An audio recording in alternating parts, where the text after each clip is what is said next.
YouTube. This is Adam. I'm recording this as a guide to Fire Emblem Builder, which is a program you can use to edit Fire Emblem games for the Game Boy Advance. Yeah, you can like make your own games. You can do a lot of stuff with it. It's a really useful program. I'm making this with kind of the assumption that the viewer doesn't know much about the series, because this is mostly intended for my friend to watch. So let's get into it. I've got the Fire Emblem Builder GBA thing here. You might notice it says this here, game 37 is my most recent ROM. That's because I'm making my own thing on it right now.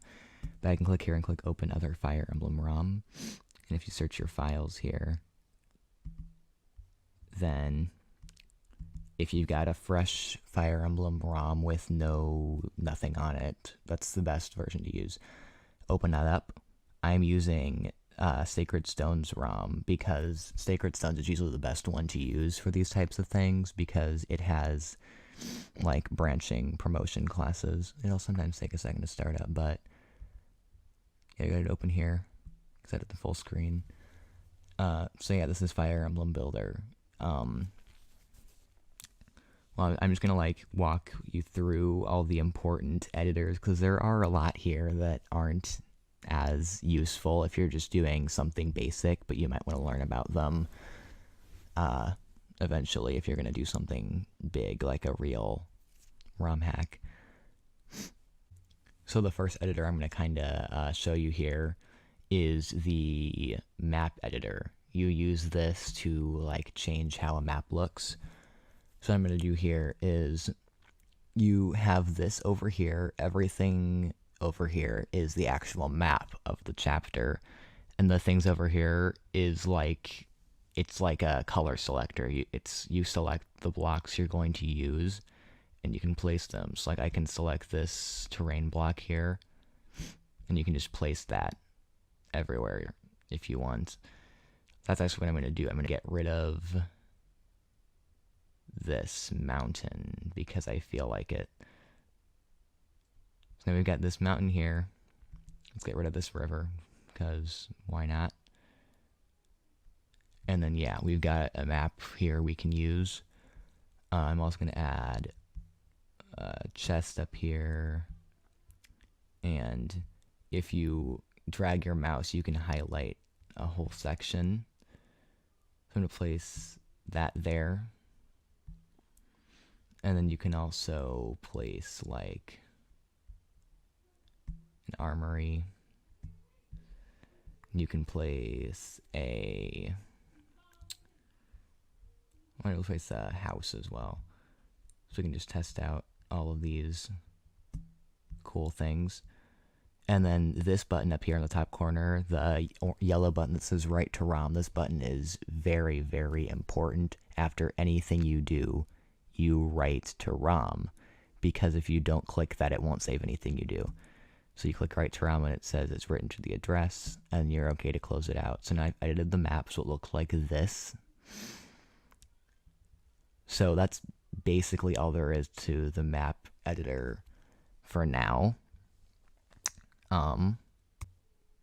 So the next thing I'm going to do, because you can see Erica and Seth here are inside of this house now because of the layout I changed. So I'm going to go into the unit placer next. The unit placer is very important because this is where units are placed, right?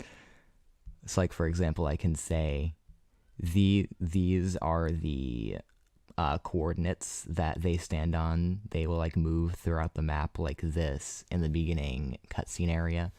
I'm just going to delete all of these. You don't have to do that, but I'm going to delete all these so they just start at a specific coordinate. I'm going to say Seth starts right here, and you click change. And I recommend you write to ROM as soon as you change a coordinate because those are kind of glitchy. Some other things you can do here is I can change the unit number. So instead of Seth, you could have Ross here. And I can write that. Or you could make him into I don't know, what's 35? You can make him into a Great Knight. And you can write that to ROM. Now he's a great knight. You can also set commanders in here, which doesn't really matter most of the time, but like I could set it so that Eric has the commander there. You'll find a lot of blocks with question marks on them. That means the creators of this have no idea what it's supposed to do, so you probably shouldn't mess with that. Unit state is mostly important for enemies. That like automatically levels them up a bunch so that you can use that. I'm going to set his level to 7. I can set his army to NPC or to player, auto level. That like makes them level up. It's kind of weird. And you have primary AI here. This is all for enemies, so I'll get to that with an enemy. And you can set the items as well. With a lot of things, you'll see like it highlights blue like this. That means you can click it and it will open up like a menu like this where you can just scroll through all the different classes that are possible. And then I can like double click on one of them and then it actually selects that. I can put in like Arter here. And with items, you can do that too. You can select like the Worm Slayer or the Ocean Seal or the just like whatever random item you want to select, and that's what it gives to Seth. Then I can write all that to Ram. That's pretty much what you need to do with your player characters. You also can see the enemy soldiers. I'm going to remove his second set of coordinates. Write that to Ram. I can set his coordinates to like there. I can set his enemies so they're not like, they're not his enemies, his allies, so they aren't inside of the wall anymore. Like there. So now they're all not inside the wall. And I can go up to this guy. I can set his unit number to like Lion. I can set his class to like, you can see even some, this game was built off of the engine of Fire Emblem 7, so there's classes like Bard that existed in that and don't exist in this game that are still accessible. I'll set him to Dancer, because why not? Now he can't even attack me. But yeah, you can also set his item, just like the player characters. I can even set his army to player. If you set the level here, you can see on the side of the screen, right here, it changes the unit state. That will like automatically give them higher stats depending on which level you choose. So you don't have to program stats for every enemy character. You just type in a level and it will give them corresponding stats. Then you have AI here. I'm going to edit the AI on one of the guys who's an enemy down here. So you've got all these different settings for primary AI. If you choose chance of action 100%, then he will move towards you. That's what he'll do whenever it's enemy phase. If it's chance of action 100% attack only when adjacent, then he will only attack you if like he doesn't have to move at all. If you're just standing right next to it, then it will do that. And there's like do not attack. There's a lot of other things that you probably won't use very much. Then there's also the secondary AI here. You could say move towards enemy or do not move. Like you would put move towards enemy to go with chance of action 100%, and you would set don't move to go with attack only when adjacent. And you can also say like random movement, I guess, if you really wanted that. Then there's recovery mode, which is if they have like a vulnerary or an elixir, something they can heal themselves with, then like how low does their HP have to be for them to start using it. And there's retreat and don't retreat. They retreat when they have low HP if you have that on. So I'm going to set him to don't retreat, attack only when adjacent, don't move. If you set it to do not move and chance of action 100%, then he will only move when someone is in his range, which is a thing they use a lot in the series, so that's helpful. So you can set all that. I can set his class to like warrior. Now he has that, and that's like his stats. He's got that. Yeah. And the things listed here as chapter start event, this is from the chapter start event, which is where they invade the castle here. And you might not, like, you can probably keep those there if you're going to keep the starter event, but you can disable them if you're going to get rid of that. You can also switch between all the different chapters here. You can also see the world map skirmishes, monster placement, like where will they go. This is Innes's map here. So yeah, you can use this to edit their placement, which is incredibly important. It keeps bringing up a search bar when I start recording. So next I'm going to go through the character editor. Here we can see Erica. I'll use her for example because I changed Seth to a different character. You can change all the stats like about the character here. You can change their base stats. Now, in Fire Emblem, then every class has base stats and every character has base stats, and those two are put together to make the stats you actually see on them. So the reason it says like HP 0, Power 0, Skill 0 is because the Lord class she's in has all of her stats already set. So like, it says 0 HP, but she might actually have like 16, I believe, because her class base stat is 16. So if you're going to set a character's stats, you need to look up online what their class-based stats are so that you can like set it accordingly. So it doesn't give them too much stuff. And you can set their growth rates. Like, I believe the max is 255. I can set HP to 255 and write that if I wanted.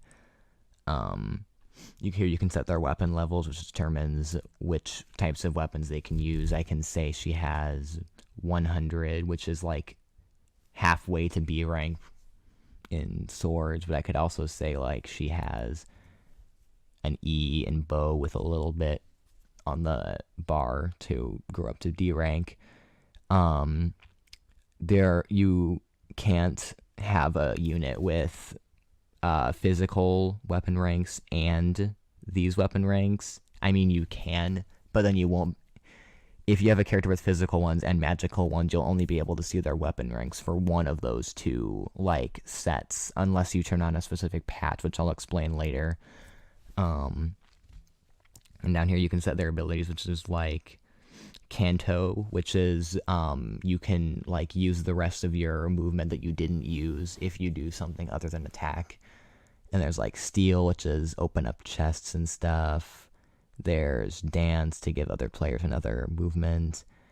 There's, like, Cavalry, Wyvern, Pegasus unit icons, Lord unit. All of these things you can turn on or off if you want. Up here you can set the affinity, which I don't believe does much, but it's listed there. You can set their support class. This is not the class they will show up in the actual level. This is like, as it doesn't really do that much. It's like what class they'll show up as in the support area, which, yeah, isn't very important, but like if you're going to make something official, you should change it to whatever their actual class is so that it doesn't show Lord there. So I can say if she's going to be a mercenary, then it'll show up as that now. You can also set portrait here. So I can say instead of having the portrait she has right now, she can have Marissa blinking.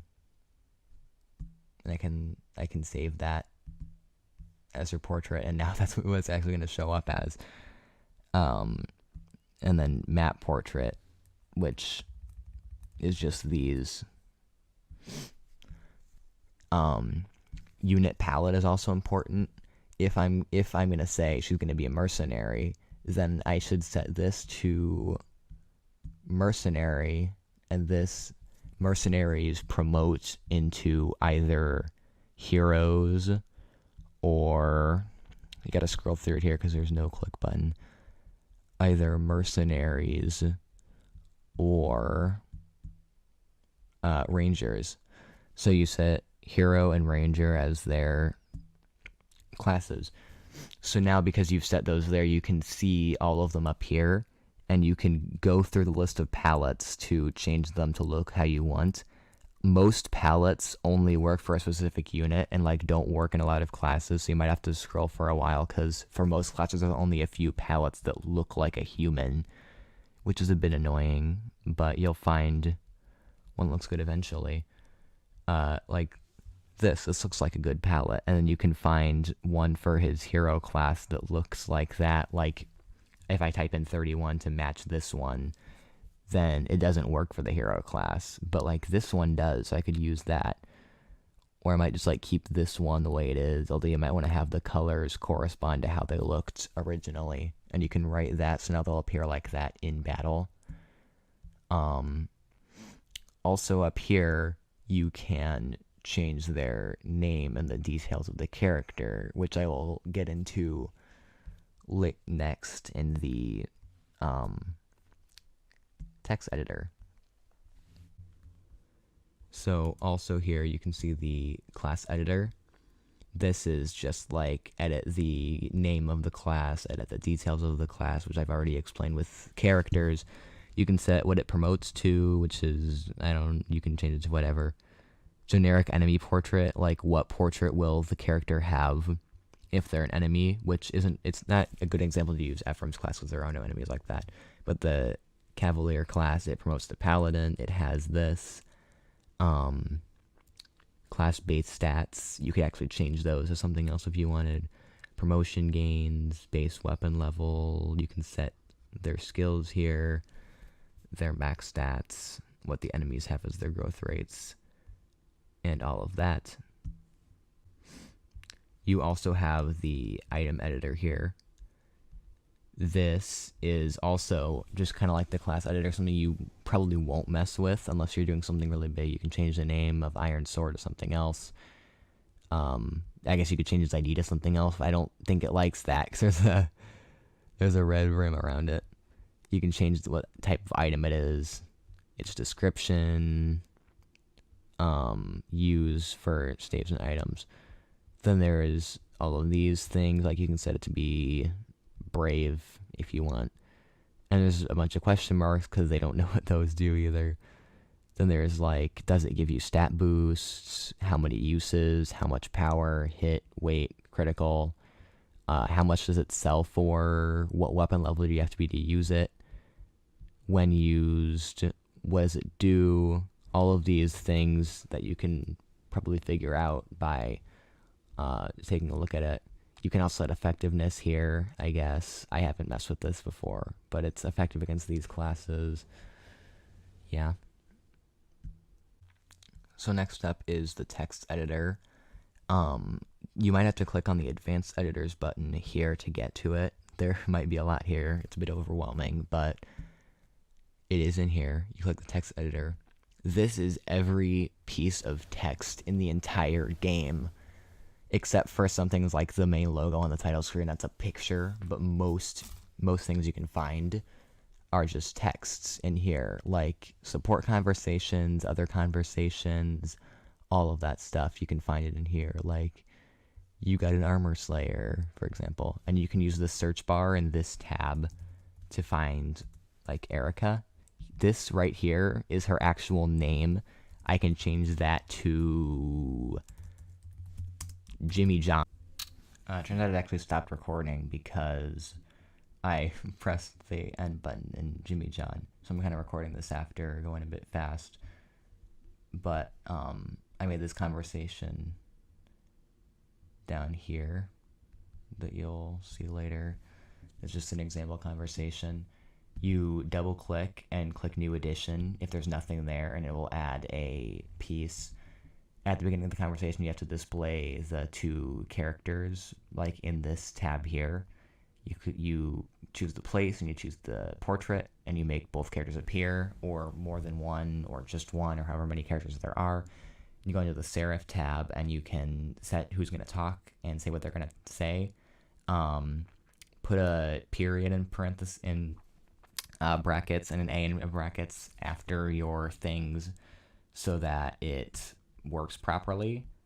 If you're doing something longer, do an enter when it gets to around this length, so that doesn't go out of the text box. And then after every 2 lines, then add this in, because if it's 3 lines, it won't work. And since this is 3 lines, I have to put one here. I also have to put one here at the end. And you can also make the characters move. You can get rid of them, and you can make them jump. If it's a conversation that happens like on the battle screen, then you have to erase the first character before displaying the second character. It can't have 2 characters on the screen at once, so be careful with that. Also, there is the chapter editor. The primary reason you're going to be using this one is to change the music. You can change the music of the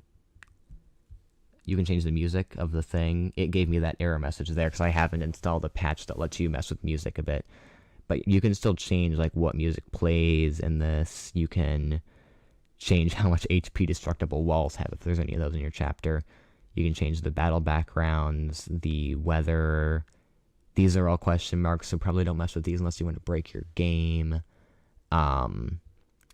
Withdrawal point, that's where thieves will go to escape the map. Are any units going to be defended? What's the clear condition? You can also say, like, is it dark in the beginning of the chapter, or does it start, like, something else? How many enemies are going to be alive before it starts playing the victory music? It's in the Fire Emblem game, it starts playing victory music when you're almost done with the chapter. What chapter ID? Probably don't change that. Oh, this is for the attack preparation screen. World map event. It's like what happens on the world map. Event ID, map name. There's not much point messing with those because even if you change the map name, it'll still say like Prologue Fall of Renee because those are textures. Those are like images. You can change map style. I haven't messed with that before. I can write anything I did to ROM. And also related to this is you can change the palette in here to something else. It's like the castle levels have their own palette, desert levels, because they all have their own sets of textures to be used. Yeah. Next up, I'm going to do the event editor. In the event editor, you can edit events, which is something that happens whenever anything happens. So, for example, if I go into, just for a second, if I go into the event condition editor, which I'll also be talking about right now, you can set events that are going to happen during the game. Like on turn 1 here, then the enemies come into the thing. Like you can load up this event and it will do a tutorial thing. And there's like flags and stuff. I'll explain that in a second. So you can set turn conditions, like this will happen on this turn. You can set talk conditions, which is one character walks up to another and they say something to each other.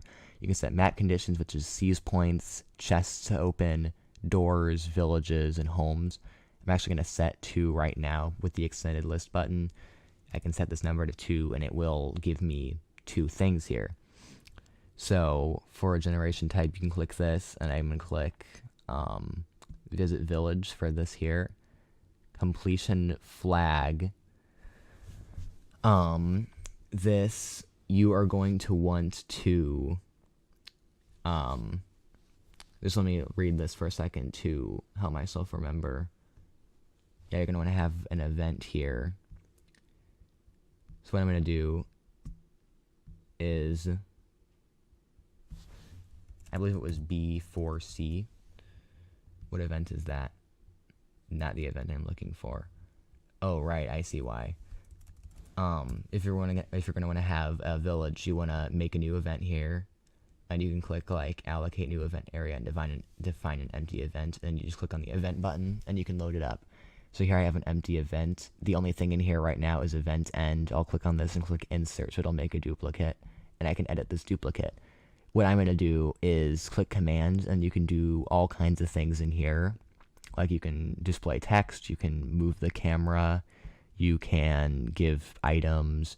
What I'm going to do right now is text, conversation event with text, and the text is B4C, right?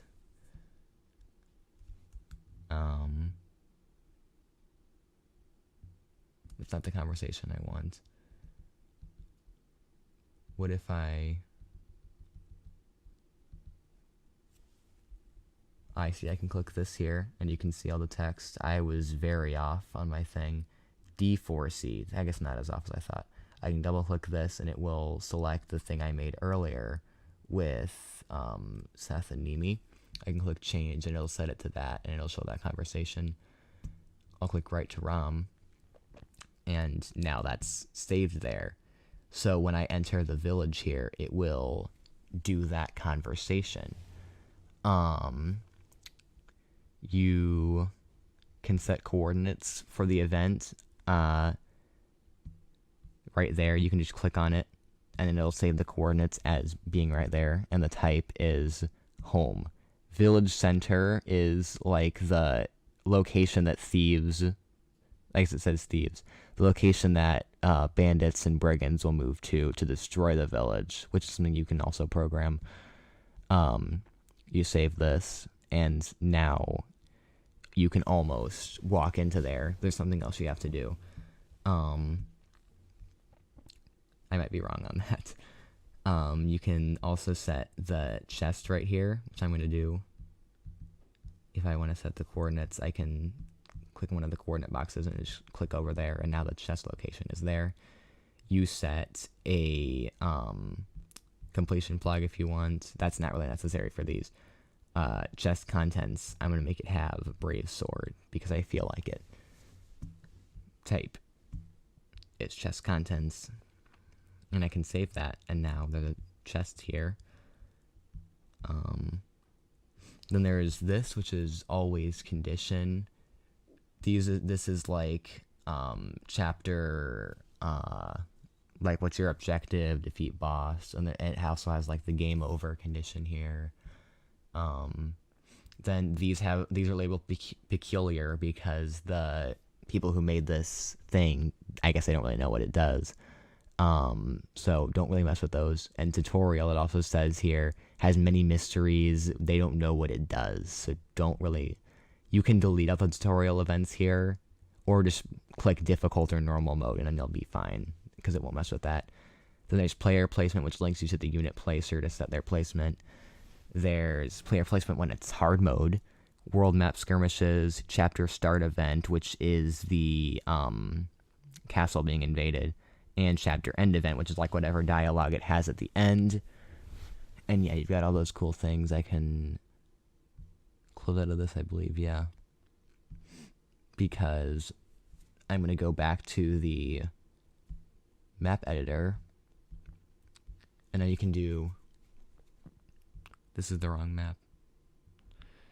If I click on the right map, you can do expand tile changes. I can click yes, and I'll set a tile change to be, you click resize up here, and you can set the X as 1 and the Y as 1 change. And now there's a thing there. I can choose the open chest thing and set it there and write to ROM. What that does is that now when I open up the chest, then it will set the icon to that, showing that it's an open chest. I was actually wrong. There's nothing else you need to do for villages. I believe they should work as is.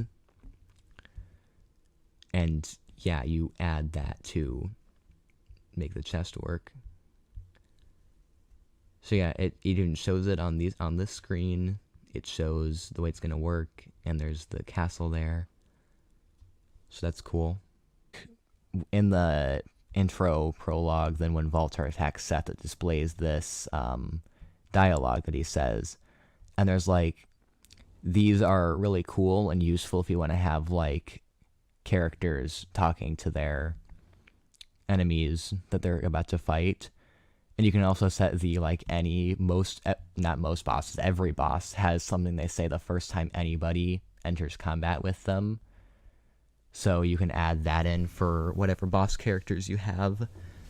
And you can also set like what map it takes place on. Like if Seth fights Walter on the map where you actually fight him, then it won't display this conversation because it has a different map set.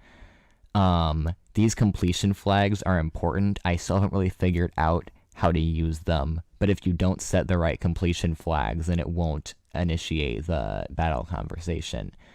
So you might want to mess around with those, or like leave a comment to inform others if you know how to use those, because I can't figure it out still.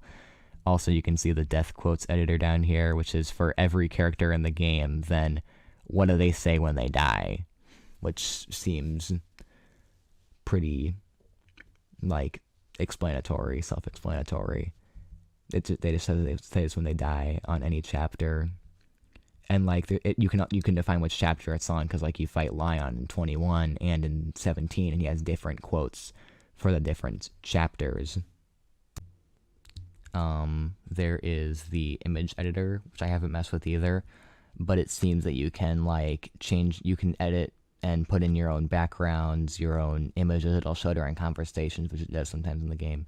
You can add your own portraits, your own battle animations, all of your other things, and a lot of these have animations, so unless you're very advanced, it'll be difficult to mess with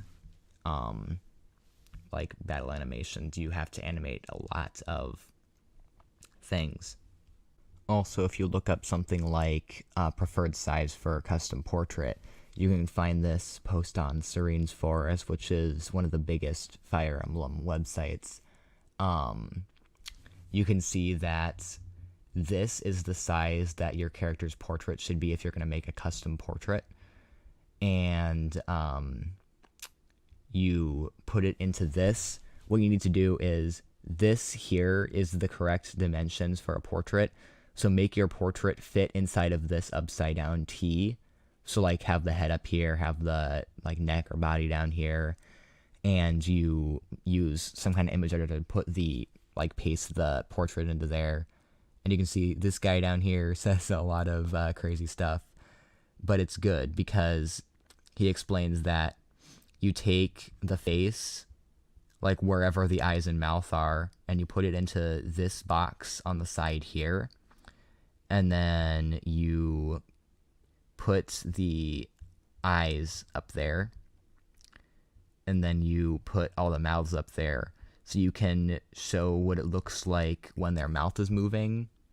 Once he adds that, yeah, you can show what it looks like when their mouth is moving. You can show what it looks like when they're blinking and like about to blink. And you can show their tiny portrait for when you're just hovering over them instead of actually clicked on them. So yeah, this guy's got a really good guide on here. Read through this if you're okay with his extensive profanity. That's just helpful if you're interested in making your own portraits. I also want to mention this editor here, the patch thing. We saw this earlier. That's what gave us the anti-Huffman thing.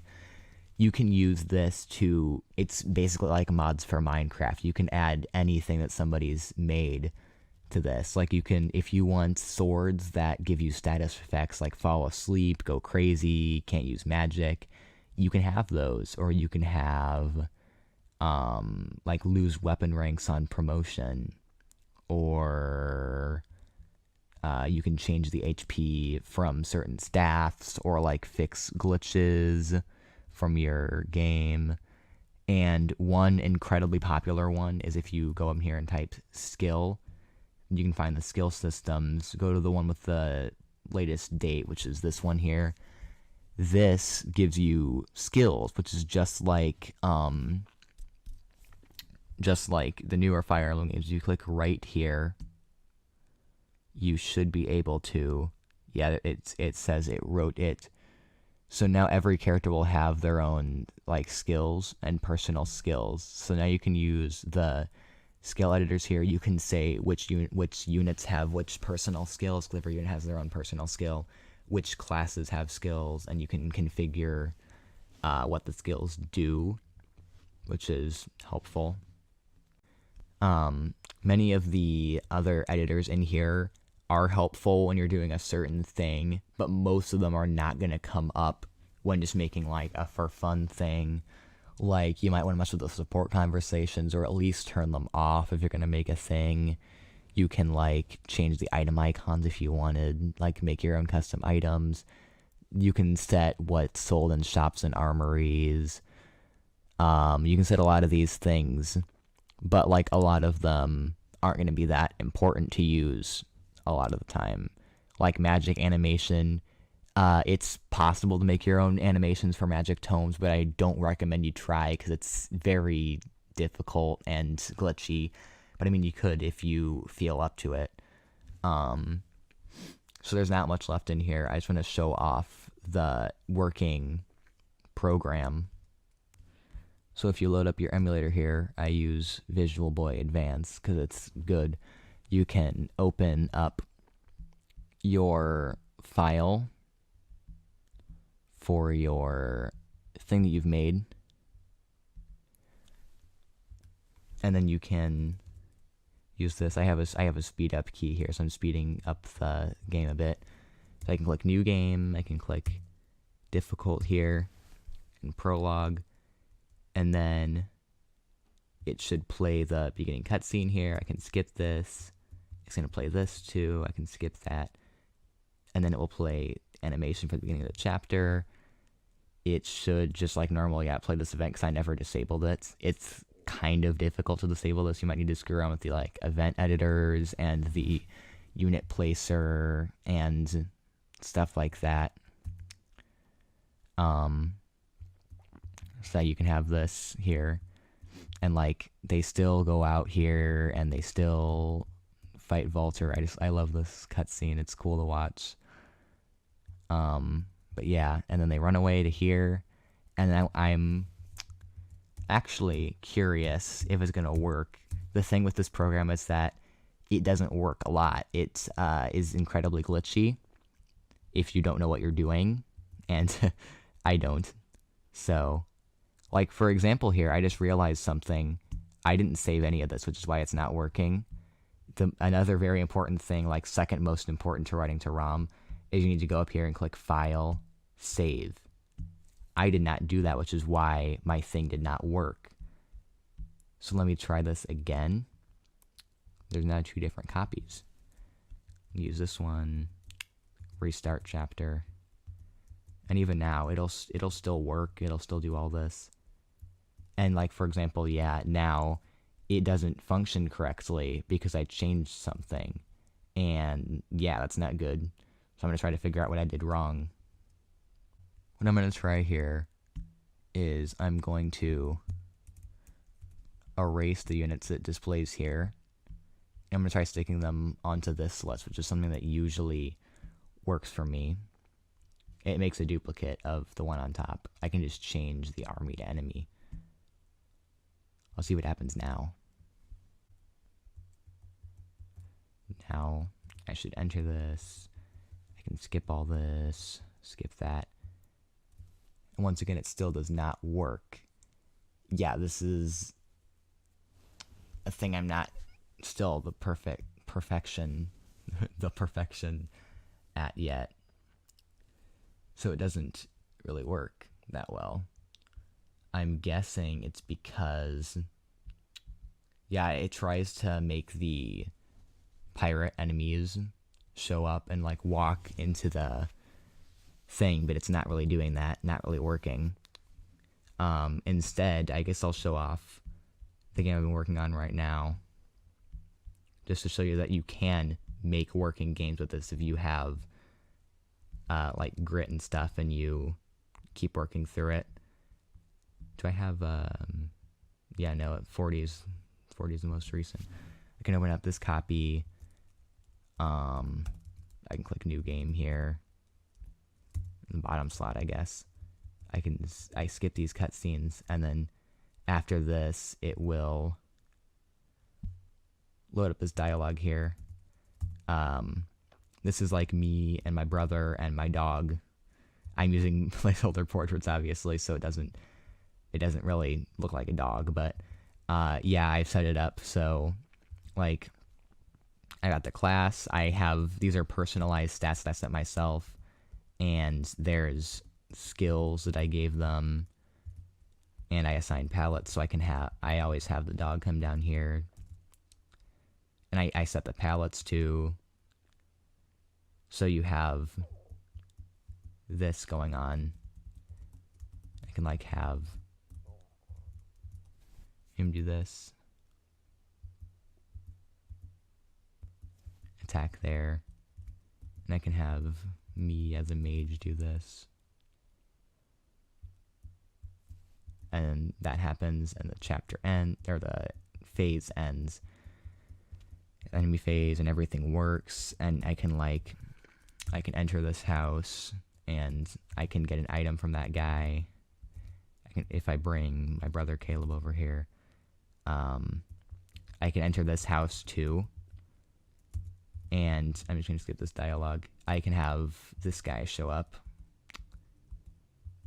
and he has like skills. He has a class placeholder portrait, obviously. He's got like a bright lance, so he can come down here and fight the boss with this weapon that's effective. And like, I'm gonna try to make myself die here. I guess that's probably not gonna happen, just because of how I did this. And then he dies, and it actually like ends the chapter, and you can keep going there, and all of that works. And then there's patches you can use to make everything better, and yeah, I think this is a good program. I wish I could see Jimmy John in there, but I guess it's not really gonna work. So yeah, this thing takes a lot of screwing around. This thing doesn't work very well if you aren't experienced, which I am not. But if you keep using it, you'll learn how to use it eventually. I guess that's the end.